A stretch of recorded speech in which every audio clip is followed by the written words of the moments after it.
people aim too high. For instance, they have never really run or ran, and they say, I'm going to run a marathon. Yeah. I'm going to go to the gym 6 days a week. Yeah. And now there are no days. It's too big of a difference. So I think people aim too high, and it's just not something that's reasonable within their lives as they live it right now. Welcome to HEALTHWISE, the health and longevity podcast brought to you by Sunday Natural. I'm Nils Behrens, and in this podcast we explore what it truly means to be healthy. Together, we will dive into topics such as medicine, exercise, nutrition, and emotional well-being, always with a wise perspective on what generally benefits us. Developing healthy routines can be the foundation for lasting well-being, helping us to navigate the challenges of modern life with more resilience and balance. By focusing on consistent small habits rather than fleeting motivation, we can create a structure that supports both physical health and mental clarity, no matter our age. Arie Boomsma is a well-known Dutch author, fitness expert, and advocate for a healthy lifestyle, particularly known for his focus on routines that promote long-term physical and mental well-being. With a background in media and television, he has shifted his focus to health and fitness, authoring several books that inspires readers to build strength and vitality through practical habits. A warm welcome to you, Arie Boomsma. Thank you. Quite the intro. Yeah, Arie, do you have the same routine for every Sunday? On Sunday, the most important routine we have, I live on a farm with my wife and the kids and my mother-in-law. And the most important routine on Sunday is the breakfast we enjoy together. It's a little more extensive than the regular breakfasts, like with homemade croissants and nice fruits. And we take our time, and all the other routines are actually 7 days the same, also on Sunday. All right. But that one is most important on Sunday. Yeah, I know exactly what you mean. So I love this Sunday breakfast. Honestly, I don't have croissants, and I'm from Hamburg, and in Hamburg we have something that's called Franzbrötchen. So I it's know those. Really, it's with cinnamon and it is really good, but it's a really guilty pleasure, you must say. So only there's so Sunday. many. No, I'm even not every Sunday having it.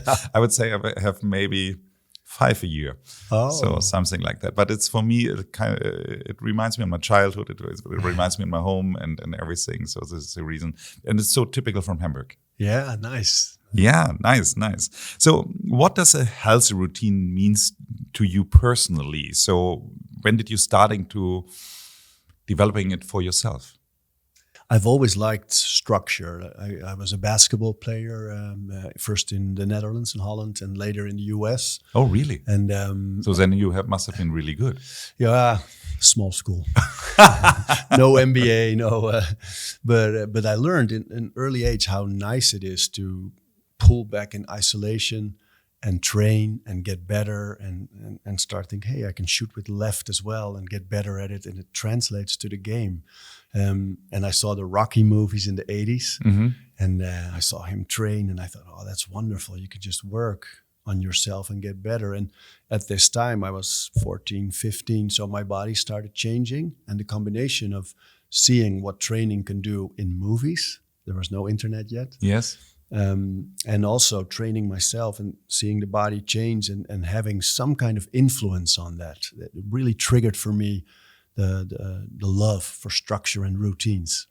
It's really interesting how motivation comes from the movie, because I think I've seen also the movies several times. So like Rocky, I think it was 1 to 4, and also Jean-Claude Van Damme movies and Karate Kid, and it's all about routines and all about the people which are have a challenge and then they are really strict on doing it. But unfortunately, I would say I have done it with several things, but unfortunately not with my, I would say, training, with my muscle training. It wasn't also not that common in these days. This is really interesting. So we are more or less the same age, and when we grow up in the 70s, early 80s, I would say going to a gym was only for bodybuilders. Yeah. And also, I think it's the same in Germany, but also working on the body was more for like workers, and then you had the intellectuals and the students. It's like they sort of looked at it with some disrespect as well. Definitely. Like it's simple. Yeah. And I think that changed a lot, even though if you go way back into mythology and that, or the Greek Empire and the Roman Empire, it was there, body and mind. Yeah, definitely. And we see it right now that when you listen to all the longevity experts, to all the doctors, to all the scientists, everyone is saying muscles are the biggest, the best insurance you can have for having a healthy long life. That's what I like about your work as well. You know, you see what's going on in culture right now, and then all the science to prove it. When did you start working out, like lifting weights? Lifting weights, I would say it's approximately 12 years ago or something like that, but never so ambitious like I do it right now. So because for me, it was always just I always said I want to look good naked. Yeah. And but due to the fact that I'm running a lot, it's just to have some muscles, but not really a lot of muscles. So, and now I would say my ambition to really gain more muscles just started, I would say, a year ago, maybe 2, something like that. And now I really see by always having heavier weights. So normally I'm trying to not to stick to the same weight, more or less, at least on what one exercise I'm trying to go one up every time when I'm training. And so I see the improvement, and I see that I'm gaining more now. Wonderful, huh? Yeah, it is really motivating right now. And this is what I really like about it. But I also, so my daughter used to say, Dad, so for the amount of time you're spending on training, you must look much more sportier. No, you're fit and you're slim. Yeah. It's good. Yeah. It's a foundation. It's never too a late. foundation. It's never too late. So many people say they want to live healthier life, but they often fail. Why is it so hard? And what makes your approach in your books different from other self-help guides? Yeah, I think for most of us, our lives these days are full of priorities already. We have so many things we have to do and we want to do and we can do. And then all of a sudden this new priority, usually something to do with health, like eating better or working out more, sleeping differently. Yeah. And this new priority, it needs to come sort of shoved in between all those existing priorities already. And there's no room for it. So on motivation and adrenaline, we stick to it maybe a few weeks, a few months, but then life passes us again and there it goes. I think that makes it really hard. And also I think people aim too high. For instance, they have never really run or ran and they say, I'm going to run a marathon. Yeah. I'm going to go to the gym 6 days a week. Yeah. And now there are no days, it's too big of a difference. So I think people aim too high and it's just not something that's reasonable within their lives as they live it right now. Definitely. I totally understand what you mean, and it is so funny because we are recording the podcast right now, but I have recorded 2 episodes today already, and one of them was about the Wim Hof method. And it's from your country. Yeah. And I've met Wim several years ago, I think 7 or 8 years ago, something like that. And since then, I'm just showering cold. Yeah. But what I'm not doing at the moment on a regular basis is his breathe technique. I really like his breathe technique, but I'm not doing it at the moment regularly. I used to do it, but now I started my day with a meditation.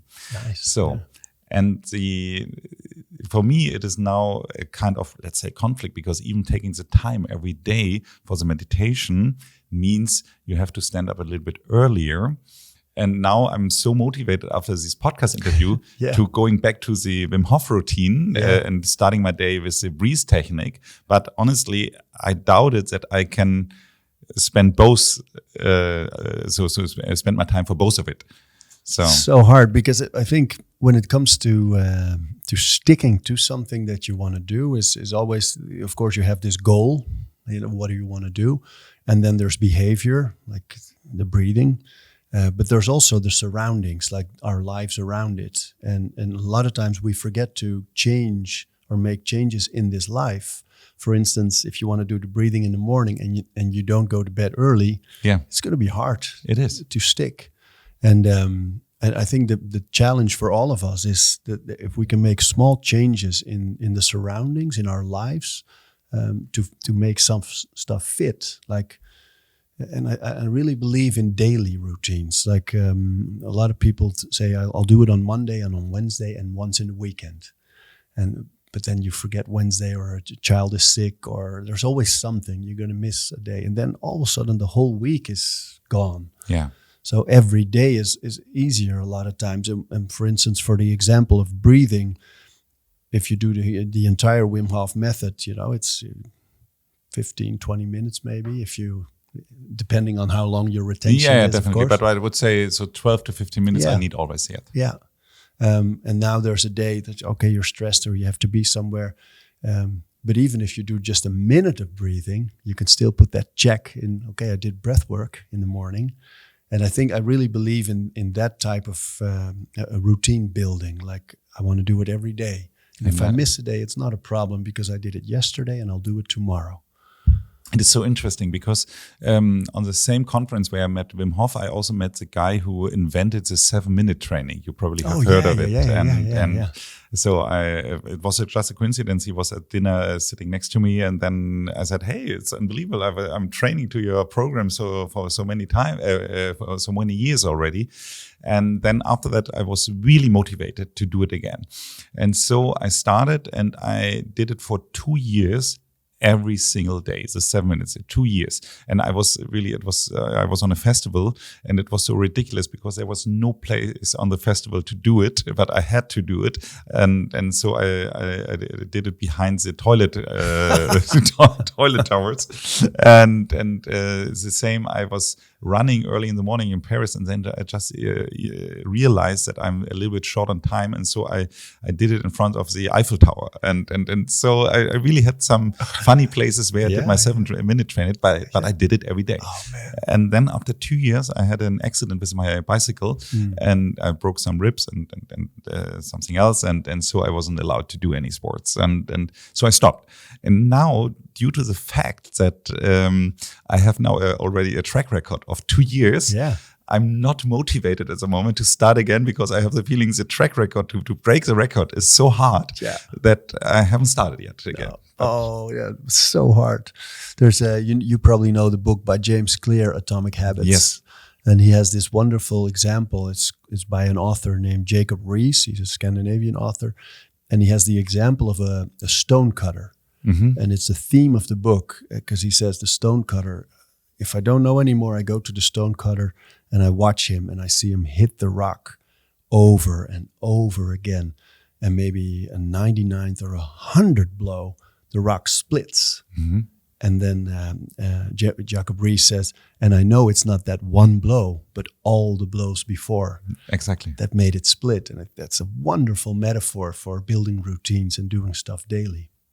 Yeah.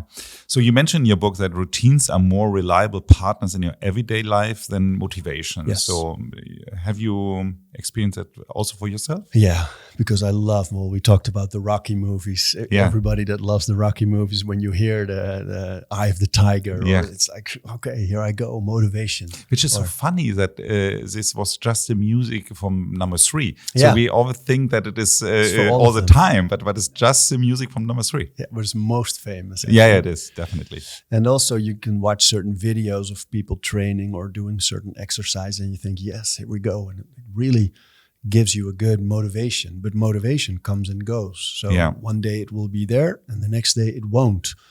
And for the people that just drive on motivation, what are they going to do when it's not there during the day? And I think if you build routines daily and you just want to put that check with, okay, I did it daily, that's something I can lean on. I really believe in strikes. I really believe in strikes. So this is for me the biggest motivation. And this was also the biggest motivation for the 7-minute training. So because of course. I don't. Strikes are very motivating. Oh, so nice. Because if you say I want to move daily, sometimes it'll be a training in a gym for an hour. Sometimes it'll be a 7-minute training at home. And if today it's going to be tough, okay, I'll walk to the first car in the street and back, and I'll still put that check because I did a little movement. Mm-hmm. Oh, it's so satisfactory. Yeah, so I had an interview some months ago, and I took it over in many of my presentations right now. Is the idea of making one push-up a day. Oh, yeah. So, and because when you are already started to do a push-up, one push-up a day isn't saving your life or health or anything. But when you're starting to do one push-up, most of the people don't stop. Don't stop. Do more. Sometimes you're maybe in a bad condition. Maybe you have a hangover or haven't had enough sleep, or maybe you don't feel that well. Then you make maybe 10. But normally you make, I don't know, an average maybe 40 or something like that. Yeah. So but when you say, Arie, just do one push-up a day. So have a strike with one push-up a day, and then you started just to have one. So you make maybe 100 or 200, I don't know, but nevertheless, you can check every day saying, wonderful. I've done one. Yeah, so nice. Good. So let's talk about the basics: sleep, nutrition, movement. Yeah. Why is it so important for the first stabilize these pillars before we focus on more complex goals? So I think it's the foundation. You sleep well. You eat well, you move well, you manage your stress. I think those 4. And we live in a time of quick fixes and shortcuts. Mm-hmm. So people, they want the quick way there. They want the 6-pack, but not to do the work. And a lot of times people really run after all the trends. For instance, pre-workouts with a lot of caffeine. Mm-hmm. Like they don't eat well, they don't sleep well, but they take the pre-workout and here they go. And I think it's building on like loose grounds. But if you build a solid foundation of the healthy pillars of sleep, movement, and stress management and nutrition, then you can build. And then you can start tweaking and use supplements. And then it starts to work and to optimize your health. But the foundation needs to be there. It is so interesting because what I brought here for you is nicotinamide riboside, which is an NAD booster, NAD plus booster. Because what is the NAD? Because I read about this new supplement and I thought, hey, that's interesting also for me in my age. Yeah. But what is the NAD exactly? So the NAD, so I'm always explaining it like this because when you have your mitochondrial system, so this is where your energy is produced. Yeah. So, and to produce the energy when you see it as a kind of power plant, then you need something like a fuel to put inside. So, and NAD plus is what is burned inside. The problem is with NAD plus that when you imagine it as a kind of oven, then the wood you would like to put into the oven is too big. It's like a whole tree. You can't put the whole tree into an oven. You have to cut it before. So, and this is the reason why there are 2 other, let's say, pre-NAD plus supplements. So when you're taking NAD plus, it won't go into your cells. But when you're taking either nicotinamide riboside or NMN, this is the one which David Sinclair is promoting very much. Yeah. Then it is possible that it goes into your cells. Then it will be converted into NAD plus, and afterwards you can produce energy. And the thing is that we, with our 50 years old, we have just 50% of the NAD plus level as 30 years old have. This is the reason why you're losing some energy when you're getting older. And this is the reason why people are now so bullish to taking this kind of supplements to produce more energy or have the same as an energy level like you have in your 30s. And the thing, like you said, what is the foundation? Because at the end, when your mitochondrial system is not working well, then it is really useless to put good fuel inside. Because when you have a broken oven, then you can have the best wood in the world. It's not going to work. It doesn't work efficiently. And this is the reason why it is. Yeah, I brought you one. Yeah, nice. Thank you. Yeah. Let's come back to the routines. When you would say the top 3 routines that you have had in your life, what had the biggest impact, you would say? If it would have to be 3, because they come and go, you probably do the same thing. You test things and they go with you for a few months or a few years, and then maybe you change it again. But the 3 that are most consistent for me are sleeping in a rhythm, like a steady rhythm, same time to go to bed, same time to get up every day, daily movement, and meditation. I think those three. Really, you're meditating every day? Yeah, but that's also, we talked about before. I aim to meditate 10 to 20 minutes in the morning, and a lot of times it's only 8 or 2 even. But the aim is there, and I change my meditation around. For instance, now I'm doing a breath meditation where I just sit down. I have a spot in the house. It's always there. I don't want to do it in bed, or I don't want to do it, I have to see the spot and know, okay, this is my appointment with me. I sit there and I meditate, and I stay quiet, and I breathe in through the nose, out through the mouth. And the thoughts come like a carousel, they present themselves, and I think, okay, thought, okay, back to the breath. New thought, okay, back to the breath. Sometimes I go on this train of thoughts a bit, and I notice, and it's like, okay, back to the breath. And it's just, that's all it is. It's so interesting. So I have more or less the same. I don't call it a carousel. I call it clouds. So it's really like clouds on the sky, and you see that you're following a cloud, and you're following it, and then you stop, come back where you are, and then there's another cloud. But don't you feel like it translates so well to like everyday life, when something happens and you feel an emotion or something with it, and meditation kind of trains me in not reacting right away. So there's a thought, I don't have to do anything with it, back to the breath. And the nature is more, there's a thought, I have to react, I have to do something, I have to. So it's nice to train yourself in that sense. It is. And I just also get a very interesting hint from the person, from the Wim Hof trainer, because what I've realized when I really would like to have this peace of mind, when I really want to meditate and just be and not think, I must say that I have had it for the longest time always when I'm sitting in the ice bath. Oh, yeah. And it's so interesting. And he said, try to feel yourself again in the ice bars, and then you will see that your meditation improves. Wow! And I just learned it today, so I will test it tomorrow, and I will tell you.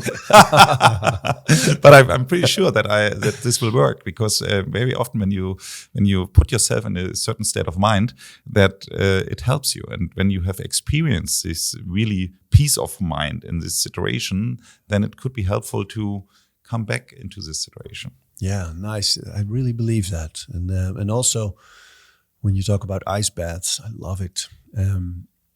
Also overcoming the hesitance. Like, you stand there and you see it, and it's cold, and you know it's going to be cold. Yeah. And then to do it anyway, it's such a nice way to train yourself to overcome obstacles, to overcome stress, to overcome fear.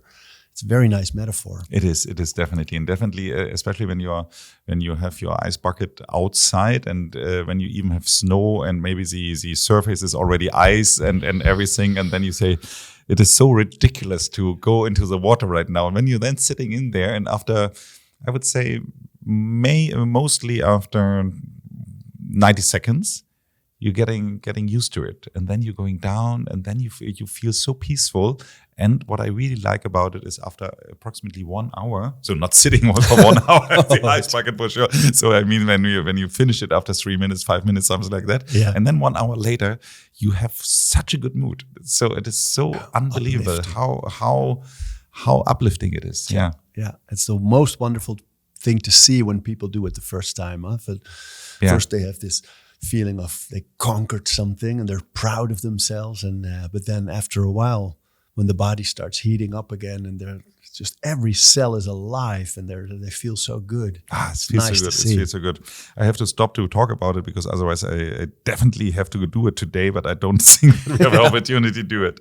So uplifting for your mood might be also when I'm trying to pronounce the name of your book. So in your book, Trainen for het leven. Yeah, nice. You focus a lot on aging and vitality. So first of all, what does the title mean? And second, what does a good aging mean to you? Trainen voor het leven is like trainieren für das Leben. So training for life. Yeah. Okay. And it was, my dad is 82 and my mother as well. And my dad had a brain hemorrhage, like a bleeding in the brain. And he was in the hospital, and he got really weak. So weak that my daughter, who was 5 at the time, ran towards him a few weeks later. And usually he would just pick her up and hug her. And he looked at me and he was like, I don't know if I can. But she kept running, and he picked her up and they fell. No. And he turned, so she didn't get hurt, he did.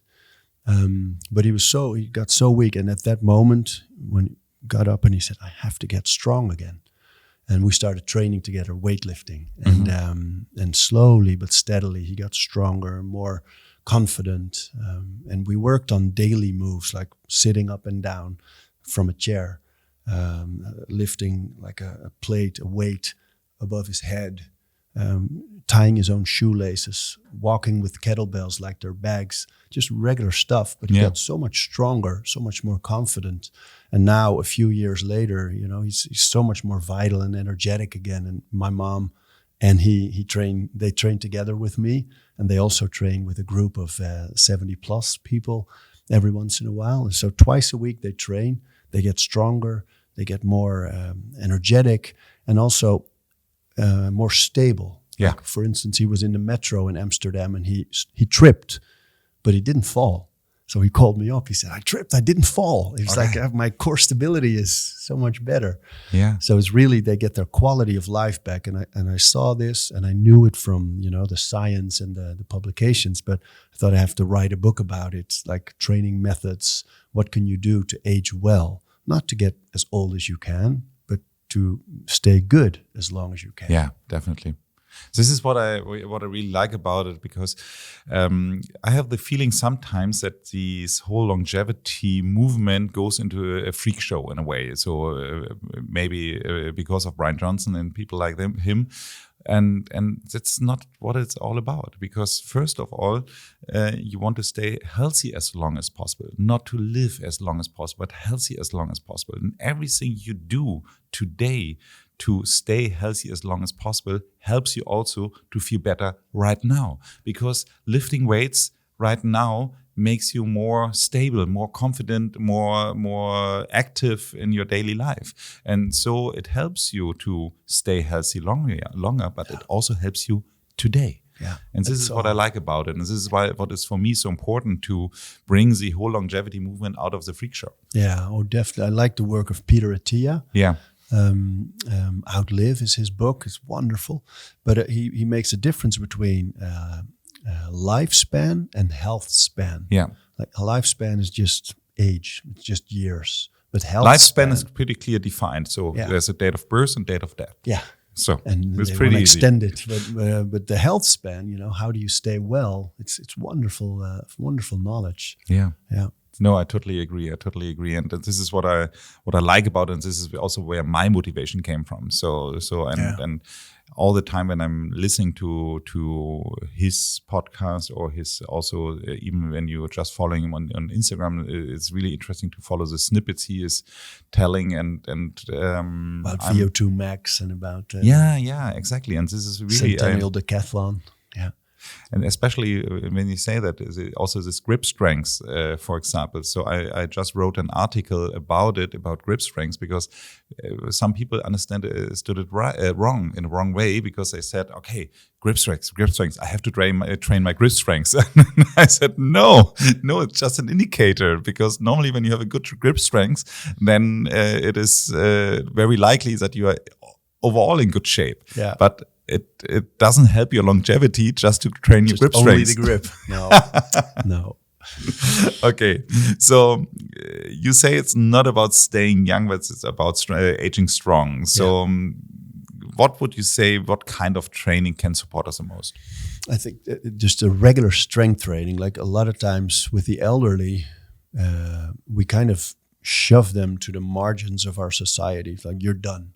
You're finished. You stop working and you just die. Okay. And I think that's a waste, because there's so much knowledge there, and people get older so they need to stay well. And so strength training, I think, is the most intricate part of aging well. And just to see that the movements that we use in everyday life, sitting up, standing down, sitting up from the bed, standing up from the floor, walking around with bags or suitcases, picking up a grandchild, that those movements are the same movements we use in the gym. A squat, sitting down, a lunge, tying your shoelaces, putting something in a cupboard is a shoulder press. A deadlift or a squat you can use to pick something up from the floor. Running around with bags is a farmer's carry. So all the movements from the gym are everyday movements in resistance. So I think it's wonderful for the elderly to see, okay, how can we train the movements we need in everyday life? And it's very possible. Every day is a word you said already. So you are believing in doing something every day. When you're following all the people which are telling you something about training, they're saying you need rest days. Yeah. So what about rest days? Yeah. Oh, so valuable. But I think you don't have to. You can train every day, even if you put the emphasis on different groups of the body. For instance, my own training is. The focus today was on legs. Tomorrow it will be back. The day after I will do only conditioning training, so no strength training, but just VO2 max or Norwegian 4x4, that type of training. Then the day after might be just a mobility training, yoga, Pilates, or mobility movements. And then the fourth day might be chest and shoulders. So I train every day.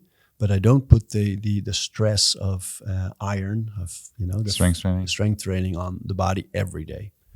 Today was also my leg day, and honestly, so first of all, I don't like leg days, but secondly, it's also so a little bit, I would say, disappointing in a way, because you're looking normally when you're doing upper body training afterwards, you're looking really, really good in the mirror. And you have your leg day. You come back from the gym and say you look at yourself in the mirror. It's a little bit disappointing. But the muscle ache is stronger usually. Definitely. It's also for me the day where I sweat the most. Because the muscles are so big and split squats and Bulgarian split squats and lunges, and the hamstrings are just firing up. I love it. Definitely. So, and I was this day was a little bit late. I'm doing everything in Berlin with my bicycle, and you definitely see when you have your leg day early in the morning, and then you are going on your bicycle, and then you also are a little bit late. It is pretty hard. It is pretty hard after a leg day. So but everyday movement, I understand it. And so that's a wonderful example, because I think in everyday movement, like when you say you ride your bike, like a lot of people will say, okay, I take the car or I take a metro or a bus. And they miss so much daily movement. Like even if you do take the car, you can park very far from the door that you have to be, so you can walk a little bit. We in our society where everything is convenience, it's so important to think, okay, how can I make sure I get extra movement in my daily life? It's a wonderful challenge. Yeah. Really interesting, because just before we met here, I went to the library here in Berlin, and there was a blood donation day. So and then I've seen, after I finished after I donated my blood, I've seen that there's a shortcut to the place where I parked my bike, but it looks a little bit like the emergency escape. But it was open. Nevertheless, I could imagine that when I walked through it, that someone would shout at me and saying, "Hey, it's not allowed," but I don't know. And then I also thought about it and say, "Hey, do you really don't want to have this extra movement?" So I decided to go the other way around. The long way. It's a long way. Yeah, but honestly, why do we do these shortcuts all the time when we don't have this time pressure? And especially honestly, after donating blood, it's maybe not such a bad idea to walk a little bit before you start cycling. But I think we're programmed, like evolutionary, to always choose the road of least resistance. Like if you don't make the appointment with yourself, I always use the steps. And you're in the airport or in the metro station, and you see the regular steps and the escalator. If you don't think about it, you'll take the escalator. But if you have that appointment with yourself, that this is my rule, I take the steps always, and I always take the elevator. And people say, "Oh yeah, but I work on the 12th floor." Okay, then maybe you can make the appointment. I always take the steps to the 3rd floor, and then I'll take the elevator. I have made an agreement because we are on our tower at Sunday has 10 floors, and I made an agreement with our CEO to always take the stairs. And I don't know if he's still doing it, but I'm doing it, and it's good. It's good. So 10 floors are really long. It's a workout. It's a workout. It's a workout in a way, but that's also Peter Attia with the exercise snacks, and Andy Galpin. It's several times a day, short movement bursts, like run up the stairs in the hallway, or do some air squats 10 times. If you spread it out through the day, the volume altogether is quite something. This is also what is really, I would say, in your books, you have a very pragmatic tone. So, and why do you think that this pragmatism, is something missing in our world today? I think because in fitness, a lot of organizations, a lot of brands, a lot of people are trying to sell a quick fix. And try to sell quick fixes, you need new trends, you need the newest science, you need, and it makes it very hard for people to say, okay, this is my path, because the newest theory on food is no carbs. Okay, everybody goes. And I think when you make it simple, when you say, okay, let's sleep well, we go to bed at 10, we get up at 6 every day, also in the weekend. We eat mainly vegetables, not too much meat, not too much fish, but every once in a while, not too much processed foods, simple. And we move every day. I think that's 3 really basic things. You make it really simple. And I think for most people, it's like, okay. So I don't have to run a marathon this or do, exactly. And I think people think it needs to be complicated in order to be successful. So if you give me this theory and it's really, science there and science this, and this is the new way, okay, it needs to be complicated, then it'll work. But I think making things basic and making things simple is like low-hanging fruits. People can pluck it easier. Definitely. I'm strongly believing in that, because from my point of view, let's assume we really want to have this longevity game, and we want to also become 120. So that means for us, it's another 70 years. So that's more years that we have lived on this life. We're not even midlifers. We're not even midlifers then. No, not even then. No. So that's when you say, okay, you can achieve the 120 years, but you can only achieve it if you stick to the healthy habits. Then the healthy habits has to fit to you, because at the end, when you have to do something that you hate for the next 70 years, I don't want to become 120 if I hate it. But honestly, at the moment, I love cycling. I love going to the gym. I love running. I also prefer to have healthy food instead of processed food. So these are things I really like. And I also, what you say about the sleep, I'm really now changed my mind in terms of especially on Friday evening. Very often when I'm staying at home, I have the feeling, okay, I can't go to bed at 10 o'clock because it's weekend. Yeah, I have to stay awake longer. But honestly, I now see how much more valuable the time is when do you have in the morning at 6 o'clock in the morning. So and honestly, when you're going for I have a friend of mine, sometimes you go on a very early bike ride at 6 o'clock in the morning, and we're seeing how the day starts and the sun is rising and everything. Priceless. Yeah. Much better than, I don't know, spending my time from 10 to midnight watching Netflix. Yeah. Well, that's the thing, and I think we've all done it, but we've all done it so many times that it's also interchangeable. Like, it's nothing new. It's no new experience. It doesn't feed you. And I think the moments in the morning when you go to bed early, and you have young kids? Or? No. She's 23. Oh, 23. Yeah. Nice also, huh? Yeah, nice it's pretty good. It's pretty good. My kids, I was late starting with kids, and then my kids are really young, so I know 6:30 they will be awake anyway. Mm-hmm. So it's also pragmatic. Yeah. But I just think you get so much back for energy. And I think for me, that's one of the main reasons to focus on my health, because I want to say yes to my kids. Like if I come home after a long days of work and they say, Dad, I don't want to say, oh, wait, I have to lay down. No, I want to say, yes, let's go. And that's sleep, movement, food. You can't miss it. It's really interesting that you say that you're also changing some things, and I'm pretty sure that doing these experience with your routines, and also you have your program as a coach and as an author. So, is there anything you would do differently in hindsight? I have made quite a few mistakes, so yes.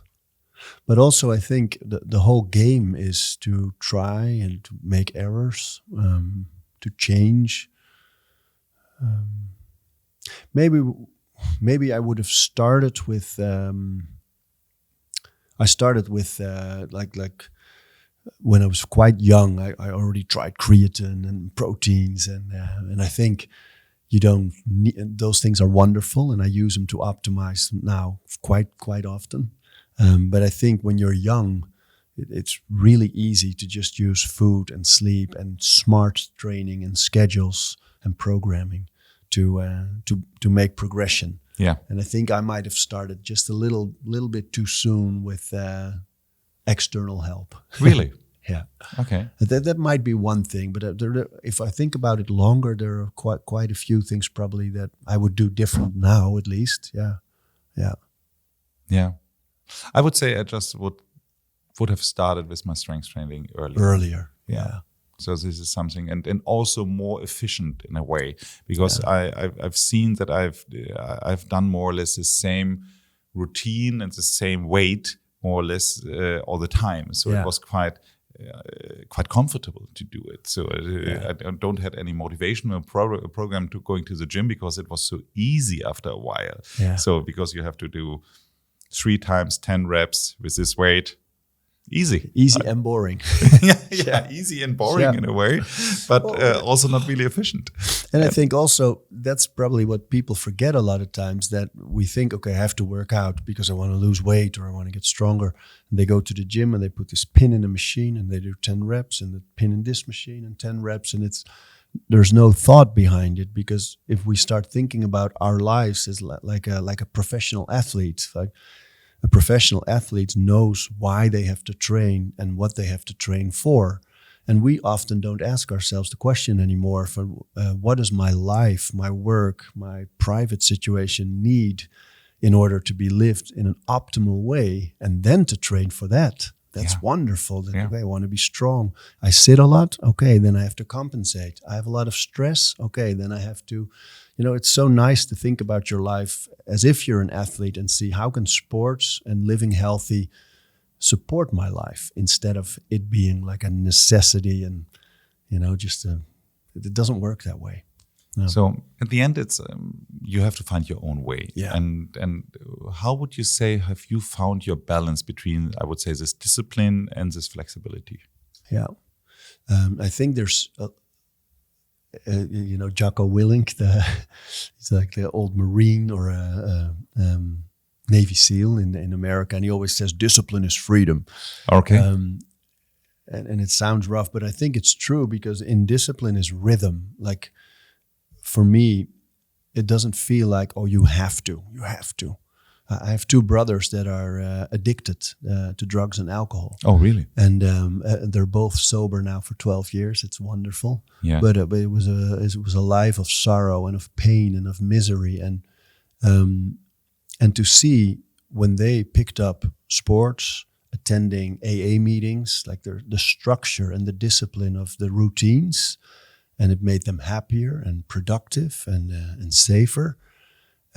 So I've seen in many ways, when it's in sports, professional sports, or my family, or in other senses, the importance of rhythm and the freedom it gives to make your own choices, to have the energy, to say no or yes to things. All of those things are a gift from structure and routines. So for me, the discipline is the freedom, and the flexibility is in the fact that I know I'll do it. I did it yesterday. I will do it tomorrow. If I don't do it today, it's not a problem. So it's not. That's where it's flexible. It's not you have to, and otherwise I don't feel good about myself. No, it's a gift, and it gives me back so much to live my life in the sense that I have the energy to do things, to love, to be attentive, to be alert, to be strong, to live. Yeah, I know exactly what you mean. So in my last office, I had a pull-up bar. Oh. And sometimes when I really have the feeling that I don't know, I haven't done enough or I haven't moved enough, or I just want to do, I don't know, doing something else because I was sitting for such a long time in front of the computer or something like that, I really just loved it and go to the pull-up bar. And even if I just made, I don't know, 5 pull-ups or something like that, you feel the effect directly afterwards because it activates so many muscles in your body. Yeah. And It's like a switch. It's like a switch. Yeah. So coming to the switch, let's talk about the importance of mental health. Yeah. So how have you found your way to mental health? Especially, I would say, you as a TV presenter, you're a public person.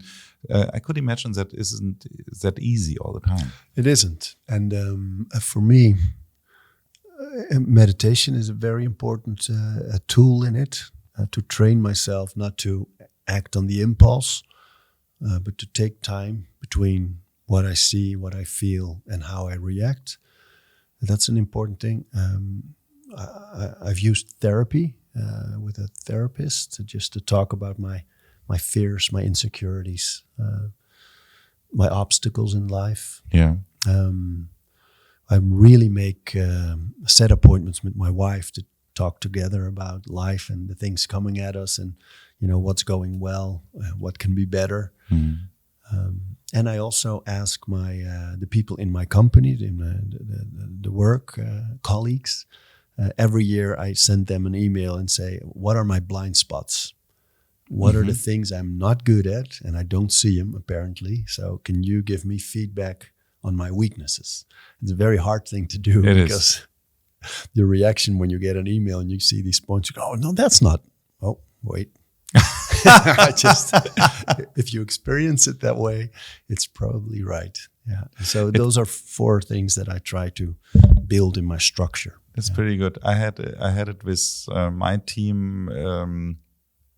I don't know. We were on a after work beer, so some years ago, and then so sometimes how would you say it? Alcohol is losing the tongue. And then they just told me that I'm used to take the same frame. I'm saying the same frame very often, so ignoring often. And I said, I've never heard me saying something like that. So because it wasn't so not familiar at all. So when they told me, you're saying all the time this, I said, no way. And then afterwards, I just explaining something to somebody, and then I said immediately, I did it. Just said it. So it was such a blind spot. Yeah. It was unbelievable. Yeah. It was really unbelievable. Yeah. So did you change it? I don't know.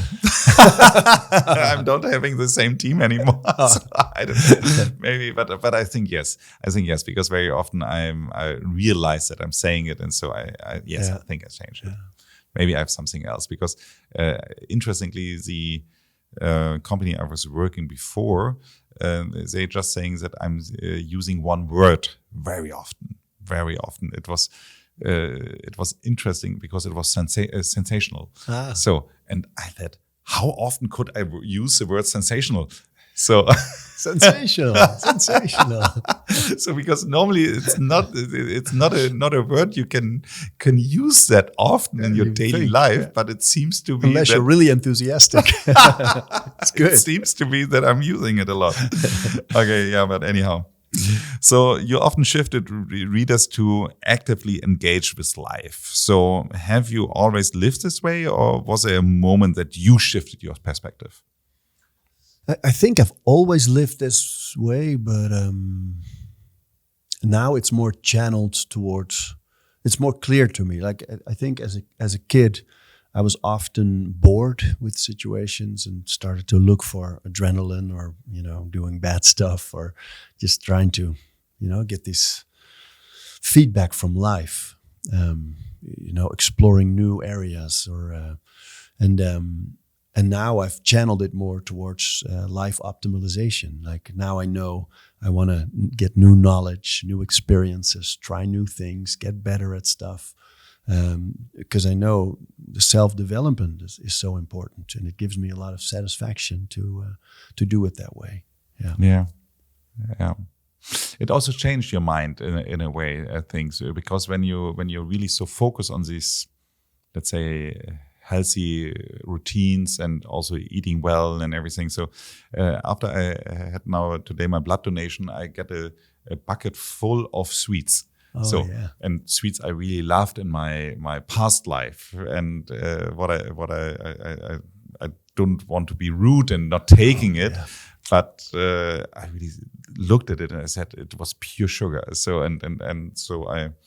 When I entering the studio, I said, "Hey, you have been so kind to me all the time. I have a little present for you." That's how it goes. Yeah. So maybe, okay, in a way you have to say, okay, I'm poisoned, and maybe in a way with the sugar. But anyhow, maybe they will. It seems to be they like it, and we know more too. Huh? So, for instance, I was as a kid, I would loved candy, and I would just get it. Or when I was an adult, like experimenting with life, using drugs and trying stuff. So I think it's also the exploring and starting to know more. At one point you think, okay, this is not serving me, and this is. So now I make better choices.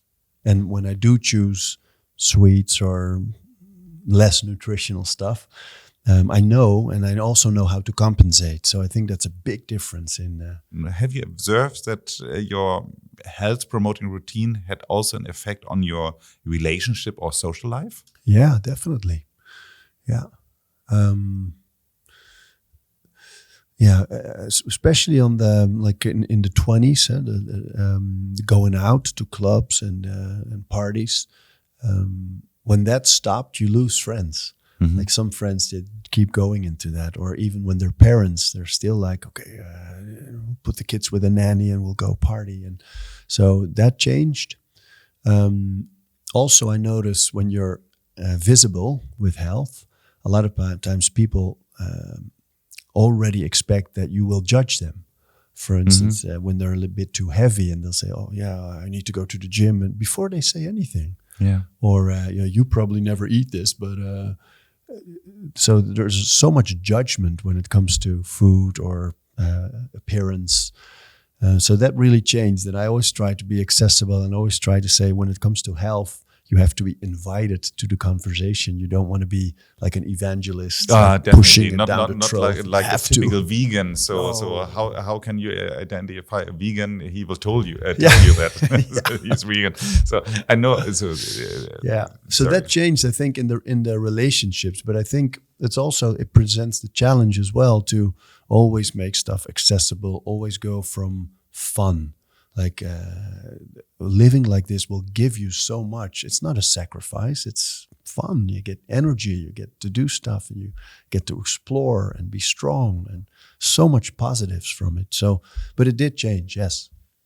So my personal hack, sometimes when I'm going on an event and I don't want to drink any alcohol, and it's like a cocktail party or something like that, I'm always taking the glass of champagne, but I'm not drinking it. But it's much better to hold a glass of champagne instead of having a glass of water, because you're not drinking.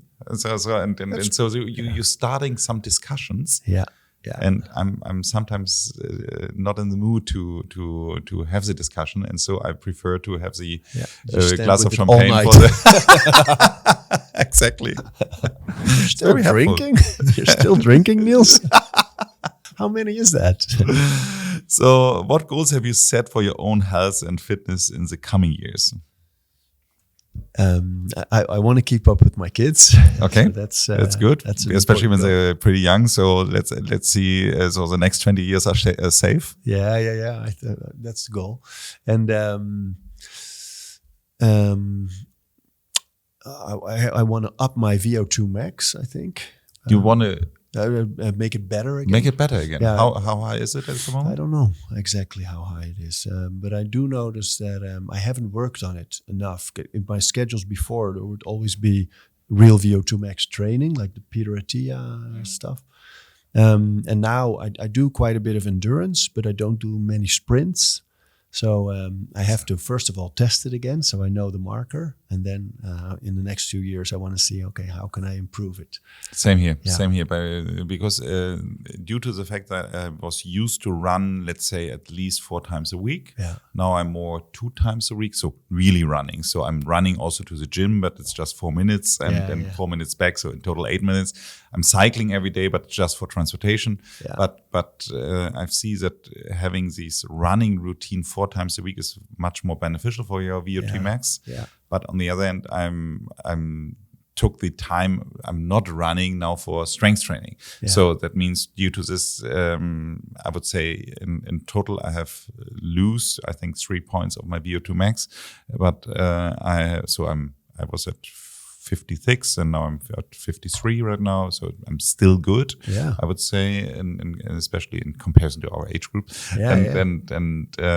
Nevertheless, I also see that it's going down, and you have to work for it harder when you get a little older. Yeah, definitely. Yeah, definitely. And there's a real nice study, the Norwegian 4x4. It's a VO2 max training, and you sit on a bike or a rower, it has to be steady, or a running machine. You can't be outside because it has to be steady. And you run or bike or whatever for 4 minutes at about 80% of your max. Yeah. It needs to be stable. It can't go down or up. Stable. 4 minutes. And then you rest 3 minutes, and then you do this 4 times. Mm-hmm. So Norwegian 4x4. But it's a nice VO2 max booster. It was actually from a study that was done in Norway. That's why it's called Norwegian 4x4. Yeah. But that's the one I love. What I did some years ago now, so in Hamburg we have a river which is perceived as a lake. It is the Alster, so in the middle. It's and running around the Alster is 7.5 kilometer, and the 7.5 kilometer. So the goal is to run around in less than 30 minutes. Oh. So, which means you have to run 15 kilometer per hour, which is quite fast. Steep, yeah. Yeah, and so I made a test, and I've seen that my lactate barrier was at 14.2 kilometer per hour. Oh. So 14.2. So I was 1 kilometer too slow. Yeah. So I made something like this training. So really an interval training, but I would do it on high altitude, which was really, really good. And then after 6 weeks, we made a test again, and I reached 15.2. Wow. So that means it was good. And so on the 1st of December, some years ago, I don't know exactly how many years ago, but I then passed it with 29 minutes and 48 seconds. So, but almost 30, but nevertheless, it was under 30. Yeah. So, it's so nice to put goals like that. Yeah, it is and really, measure. Yeah. Just loving it. And just loving it to having goals like this. And this is the same with, for example, in my gym, I know that the owner of the gym is lifting on the one machine 106, and now I'm at 96. So my goal is to come on the same level. So like the owner of the gym. So this is only on this one machine. But nevertheless, and then when you have that machine, there's another machine. That's how it works. Exactly. Yeah. So finally, is there one habit you would recommend to everyone to positively change their life? Yeah, it's the sleep rhythm. Yeah. I think it's the most valuable. Of course, strength training and food, it's almost impossible to disconnect them. But the difference in health when people start sleeping in a set rhythm, going to bed at the same time every night and getting up at the same time every morning, the difference in energy is unbelievable, and in health and in immune system and in all those things. That's the game changer, I think. That's a game changer. Yeah. Thank you very much. Thank you very much for your time, Arie. It was very much fun. Yes. And I hope you visit me in my podcast as well. Oh, yes. I would love to. Which supplement is for you the most essential? Oh, only one. Only one. Oh, so hard. There are a few supplements I've used pretty much all my grown-up life. Protein, creatine, vitamin D, omega-3, magnesium. And if you really force me to choose on those 5, I would pick creatine. Interesting. Yeah. Really? Yeah. I think it's the biggest difference. And for me, vitamin D is very hard to derive from foods, of course. And definitely. And in our climate, it's also very hard to make it. But that one set aside, I think creatine for me is at least hardest to extract from foods. And I still believe, even though I'm a big fan of supplements, been using them all my life, but I really do believe that fresh foods and diverse foods are the basis of health. So I optimize with supplements. And I think creatine for me is cognitive, muscle, endurance, overall health, most important for me. If you enjoyed this episode, I'd be thrilled if you could leave a rating on Apple Podcast or Spotify. To make sure you never miss out, subscribe to our newsletter. It's not just about this podcast. We regularly introduce new products, often with special introductory discounts. You wouldn't want to miss out on that, wouldn't you? Subscribe to our newsletter at www.sunday.de/newsletter.